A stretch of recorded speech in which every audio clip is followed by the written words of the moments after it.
देखिए, जो ये वीडियो मैं बनाने जा रहा हूँ, ये वीडियो उन लड़कों के लिए है जो अभी भी फिजिक्स नहीं स्टार्ट किए हैं, और ये वीडियो उन लड़कों के लिए बिल्कुल नहीं है जिनकी फिजिक्स पहले से बहुत अच्छी है।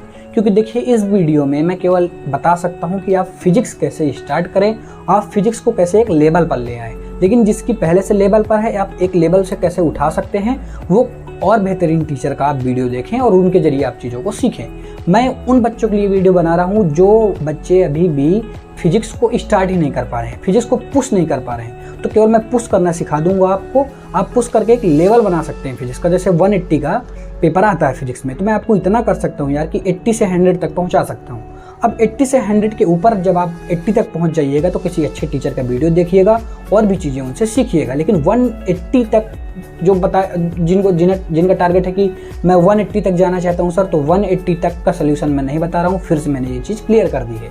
देखिए, मैं केवल बता रहा हूं कि 80 से 100 तक आप कैसे जा सकते हैं। और जो बच्चे अभी भी फिजिक्स नहीं स्टार्ट किए हैं उनके लिए एक चीज़ बता दूँ, अगर आप नीट की तैयारी कर रहे हैं और अभी भी फिजिक्स नहीं स्टार्ट कर रहे हैं तो कहीं ना कहीं आप ये चाहते हैं कि मेरा नीट में सिलेक्शन ना हो। और अगर आप ये दिमाग में भ्रम बना के रखे हैं ना कि यार नीट में सिलेक्शन नहीं होगा तो बीएमएस में तो हो ही जाएगा, तो एक चीज़ मैं आपको बता दूं, देखिए फिजिक्स अगर आप नहीं पढ़ते तो उसका सबसे बड़ा जो डिसएडवांटेज है वो क्या है, मैं आपको बता दे रहा हूँ। सपोज दैट 180 की फिजिक्स आती है, अगर आप फिजिक्स नहीं पढ़ते हैं, अगर आप फिजिक्स नहीं पढ़ते हैं तो जब आप नीट का एग्जाम देने जाएंगे ना, तो आप नीट का एग्जाम ही 540 का देने जा रहे हैं। मतलब जिसने फिजिक्स पढ़ी है वो 720 का एग्जाम देने जा रहा है, और जिसने फिजिक्स नहीं पढ़ी है वो 540 का एग्जाम देने जा रहा है। ठीक है, तो होगा क्या, जो 720 वाला है अगर उसको सेलेक्ट होना है तो उसको कितने नंबर चाहिए, 550 से 600 नंबर के बीच में चाहिए। मतलब उसके जो मार्क्स कम होंगे वो 120 से 150 तक कम हो सकते हैं। अब 120 से 150 तक अगर 720 में कम भी हुए तो उसका सिलेक्शन क्या हो जाएगा, कंफर्म हो जाएगा। लेकिन जो बच्चे फिजिक्स नहीं पढ़ते ना, उनके लिए एक चीज़, बहुत अच्छी चीज़ बता दूं, अगर आप 440 का देने ही जा रहे हैं और अगर आपके 150 नंबर या तो 120 नंबर कम हो गए तो फिर पता है आपके नंबर कितने आएंगे, 400 आपके नंबर जो मार्क्स होंगे आपके वो 400 ही आएंगे। और एक चीज़ बता दूं, 400 में ना बीएमएस भी नहीं मिलता। तो अगर आप फिजिक्स नहीं पढ़ना चाहते, आप सोचते हैं कि मैं बाद में फिजिक्स को स्टार्ट करूंगा, बाद में हो जाएगा, तो कुछ नहीं होने वाला।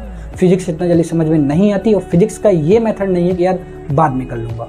और एक चीज़, अगर आप मेरा वीडियो देख रहे हैं मतलब आप फिजिक्स से परेशान आत्मा है, और इनके लिए क्या है ना कि मैं इधर उधर की बातें नहीं करूँगा कि मैं ये सोल्यूशन बताऊँ वो सोल्यूशन, बिल्कुल प्रैक्टिकल सोल्यूशन बताने जा रहा हूँ। अगर आप एक हफ्ते में इम्प्रूवमेंट न कर पाएँ तो फिर आप कमेंट करिएगा, आप जो भी करना हो, आप डिसलाइक कीजिएगा, आप अनसब्सक्राइब कीजिएगा, जो भी आपको करना हो ना आप कर सकते हैं। मैं डायरेक्ट कॉन्टैक्ट नंबर भी दूंगा, आप डायरेक्ट कॉन्टैक्ट भी मुझसे कर सकते हैं। अगर इसके बाद भी आपकी फिजिक्स नहीं सुधरी तो चलिए स्टार्ट करते हैं। अब हम बात करेंगे कि कैसे आप अपनी फिजिक्स को रन में ला सकते हैं, मतलब एक लेवल मेंटेन कर सकते हैं। तो देखिए, फिजिक्स पढ़ने का जो सही मेथड है, क्या होता है ना कि हम लोगों के साथ क्या होता है, जो बच्चे होते हैं तो जब फिजिक्स पढ़ना स्टार्ट करते हैं, सपोज दैट मैंने फिजिक्स, आज मैंने टीचर के लेक्चर देखे, अब मैंने टीचर के लेक्चर देखे, मैंने नोट्स देखे, मैंने कुछ चीज़ें की, और फिर इसके बाद मैं लगाने लगा क्वेश्चन। और पहला क्वेश्चन लगाया नहीं बना, दूसरा क्वेश्चन लगाया नहीं बना, तीसरा क्वेश्चन लगाया नहीं बना, तो मैंने छोड़ दी, फिजिक्स चैप्टर छोड़ दिया पूरा। ऐसे करके पूरी फिजिक्स जो होती है वो छूटते चली जाती है। लेकिन देखिए, क्वेश्चन नहीं बन रहे हैं, वो स्वाभाविक बात है कि क्वेश्चन नहीं बनेंगे आपसे, क्योंकि देखिए जो आप क्वेश्चन कर रहे हैं ना, वो पहली बार उस क्वेश्चन को आप अटेम्प्ट ही कर रहे हैं। अच्छा ये बताइए, कोई भी चीज़ जब आप पहली बार करते हैं, आपको कुछ पता नहीं है, जैसे मैं आपसे कहूँ कि आप बाहर से सामान ले आइए, अब आपको दुकान नहीं पता तो क्या आप डायरेक्ट दुकान तक जा सकते हैं? नहीं जा सकते ना, बीच में पूछेंगे आप कहीं ना कहीं से चीज़ें, इधर उधर करते करते दुकान तक जाएंगे, क्या पता रास्ता सीधी थी तो आप घूम के गए, ऐसा हो सकता है। तो फिजिक्स में भी क्या होता है, आप कॉन्सेप्ट को पहले सीखिए। अब देखिए, कॉन्सेप्ट को सीखिए, ये करिए वो करिए, बहुत लोग बताते हैं, सभी लोग बताते हैं। मैं ये बताने वाला हूँ कि आखिर कॉन्सेप्ट को कैसे सीखें। कॉन्सेप्ट में पकड़ बताते तो सभी कि यार कॉन्सेप्ट को सीखो फिर इसके बाद क्वेश्चन करो। देखिए, कॉन्सेप्ट को सीखने का एक मेथड ये है कि आप एक पर्टिकुलर एक क्वेश्चन को करिए, फिर उसे गलत करिए, फिर देखिए गलती कहाँ हुई, टीचर से पूछिए, अपने अगल बगल के दोस्तों से पूछिए जो पढ़ने में अच्छे हों, और फिर उसी तरह के दूसरे क्वेश्चन करिए।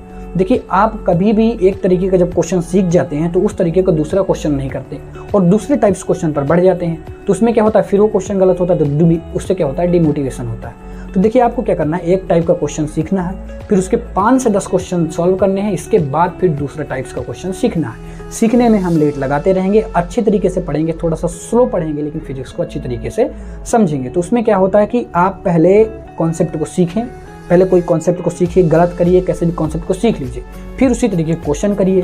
तो देखिए कुछ बुकें हैं जो आती हैं और उसमें कुछ बुक्स में क्या रहता है ना कि उसमें पहले से सोल्यूशन रहता है। तो आपको ऐसी बुक ही लेना है जिसमें पहले से ही सोल्यूशन है, ताकि और एक कॉन्सेप्ट के कम से कम नहीं तो 5 से 6 क्वेश्चन है। अगर कोई एक अच्छा कॉन्सेप्ट है तो उसके 5 से 6 क्वेश्चन एज इट है, बस वैल्यू बदली हुई है या तो थोड़ा बहुत इधर है, तो फिर आप चीज़ों को समझेंगे, तभी आपकी फिजिक्स अच्छी हो सकती है। अगर आप चाहते हैं कि मैं नोट्स पढ़ के एक कॉन्सेप्ट के बाद दूसरा कॉन्सेप्ट अपने आप सीख जाऊंगा, तो ऐसा नहीं होगा। आपको एक कॉन्सेप्ट में पहले टाइम देना पड़ेगा। आपने कभी ये प्रैक्टिकल नहीं किया होगा, जो भी बच्चे वीडियो को देख रहे हैं वो कभी ये प्रैक्टिकल नहीं किए होंगे कि यार हम कभी एक कॉन्सेप्ट को तो सीखते हैं लेकिन फिर उसी कॉन्सेप्ट से रिलेटेड दूसरे क्वेश्चन को नहीं लगाते। क्या अगर मैं एक चीज़ आपको सिखाऊं और फिर इसके बाद कहूँ कि उसमें केवल वैल्यू बदल के क्वेश्चन दे दूँ, तो क्या आप गलत करेंगे? नहीं गलत करेंगे। और एग्जाम में क्या होता है, जो आप क्वेश्चन करते हैं ना यहाँ पर, वही एग्जाम में आते हैं कि और वैल्यू चेंज होता है, बिल्कुल सेम एज वही लैंग्वेज पर एग्जाम में क्वेश्चन आ जाते हैं। तो देखिए क्या करना है आपको कॉन्सेप्ट सीखना है। आपको कोई बुक लेनी है, मैं 2 बुक के नाम बता रहा हूँ। द मास्टर ऑफ एनसीईआरटी काफ़ी अच्छी बुक लगी थी, मैंने सॉल्व की थी। द मास्टर ऑफ एनसीईआरटी हो गई, एमटीजी हो गई, ये 2 बुक हैं।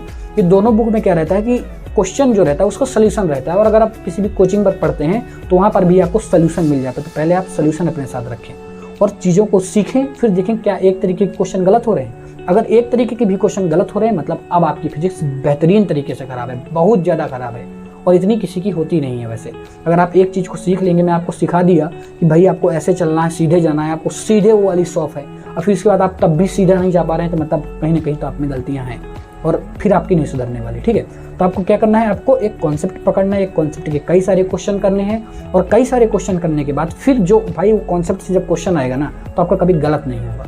ये गलती मैंने की थी तो आप मत करें, क्योंकि मुझको लास्ट में पता चला था कि यार ऐसा होगा। लास्ट में मैंने सुधारा, काफ़ी सुधरा भी, लेकिन बस यही पता ना कि लास्ट में चीज़ें मुझे पता चली थी। तो ये चीज़ें मैं आपको पहले बता रहा हूँ कि देखिए आपको कॉन्सेप्ट सीखना है, आपको बुक लगानी है और ज़्यादा क्वेश्चन प्रैक्टिस करनी है एक कॉन्सेप्ट पर, ताकि उस कॉन्सेप्ट से रिलेटेड, जैसे सपोज दैट अगर आपको वो दिया हुआ, जैसे कभी उसमें गेट में क्वेश्चन पूछता है, ठीक है, गेट आप देखते होंगे, गेट में कभी नॉर गेट और गेट वगैरह होते हैं, तो इसमें कभी क्वेश्चन पूछता है, तो यार टाइप्स तो एक ही रहती है ना।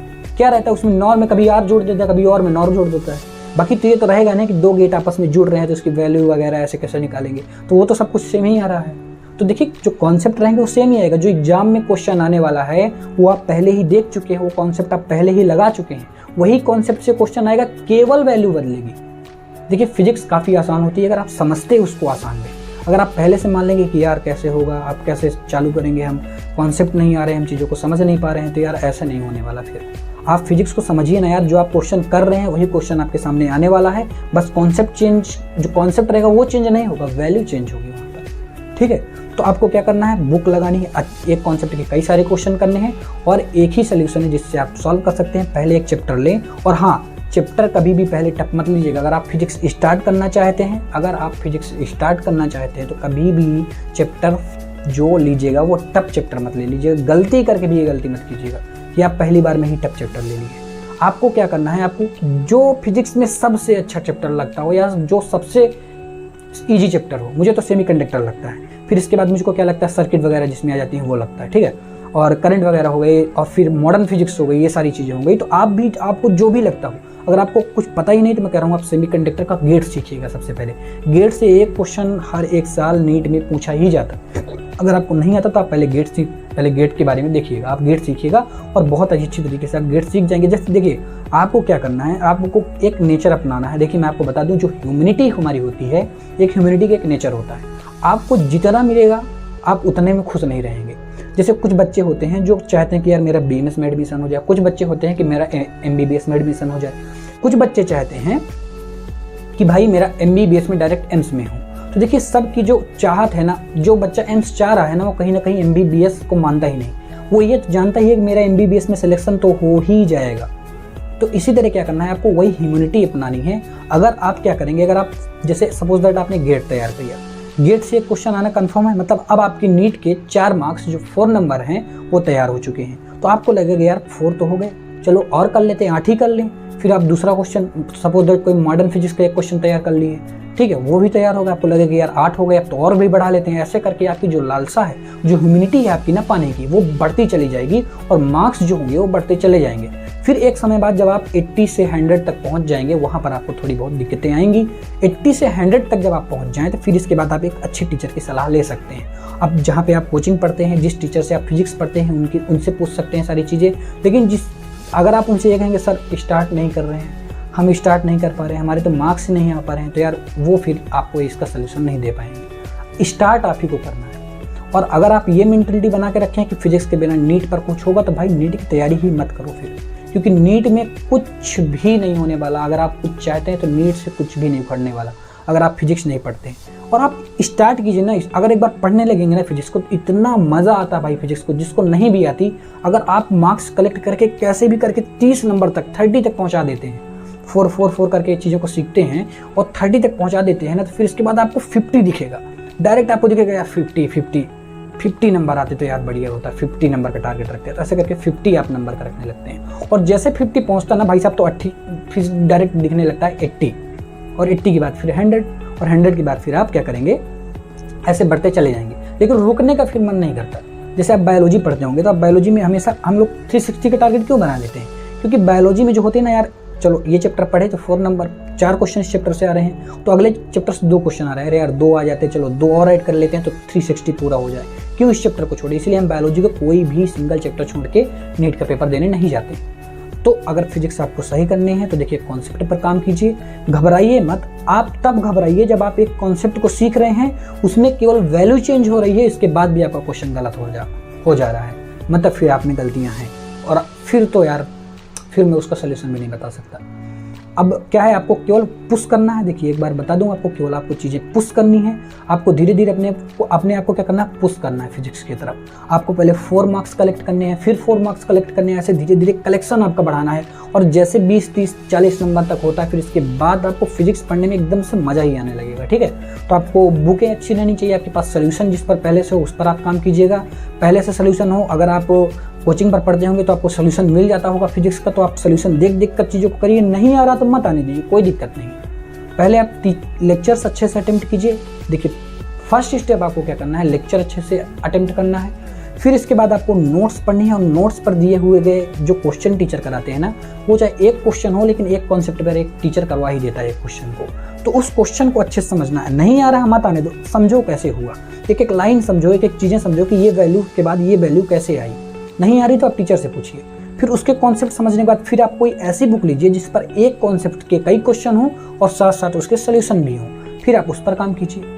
ऐसे करके आपकी जब आप किसी एक चैप्टर पर ऐसा काम कीजिए, और एक चैप्टर के बाद फिर मेरे चैनल पर आप कमेंट कीजिए मेरे वीडियो के नीचे कि आखिर क्या हो रहा है हमारे साथ, हम ऐसा कर रहे हैं, हमारे साथ अभी भी ये प्रॉब्लम आ रही है, हम ऐसा कर रहे हैं। हम ऐसा कोई कर ही नहीं सकता कि सर भैया मैं ऐसा कर रहा हूँ, इसके बाद भी मेरा कुछ हो नहीं रहा, मार्क्स मेरे इंप्रूवमेंट नहीं हो रहे हैं, अभी तक मेरा तो कुछ हुआ ही नहीं, जितने आ रहे थे उतने ही आ रहे हैं, कुछ समझ में ही नहीं आ रहा। तो ऐसा हो ही नहीं सकता। आप बस ये कि फिजिक्स को जब शुरुआती दौर पर जब हम फिजिक्स स्टार्ट करते हैं तो हमें समझना नहीं है यार कि हमें इन्जॉय, देखो शुरुआत में हमें मज़ा नहीं आती फिजिक्स पढ़ने में, तो हमें अपना माइंड सेटअप ऐसा रखना है कि जो हम पढ़ रहे हैं ये हमें पढ़ना ही है, बस एक ही चीज़ पढ़ना ही है, और कोई सोल्यूशन ही नहीं है तो पढ़ो भाई, और तो कोई सोल्यूशन है नहीं।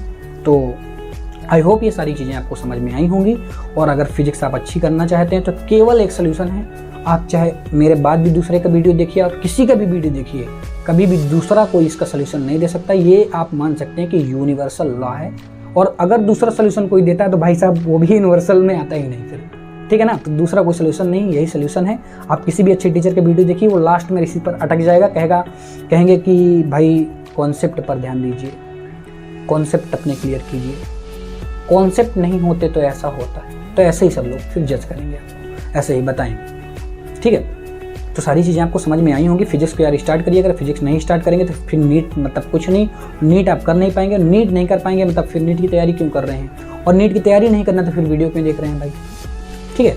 तो चलिए अब वीडियो करते हैं एंड यहीं से। आई होप ये सारी चीज़ें मेरी समझ में आई होंगी। आपको क्या करना है, आपको फिजिक्स स्टार्ट करना है, और आज से स्टार्ट करना है। अपना एक चैप्टर लीजिए और फिजिक्स को स्टार्ट कर दीजिए।